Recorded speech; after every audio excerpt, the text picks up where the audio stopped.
Alright, we made it across that.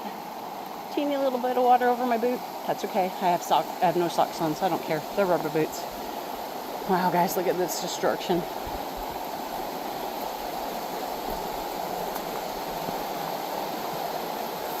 Tree falling in. The metal.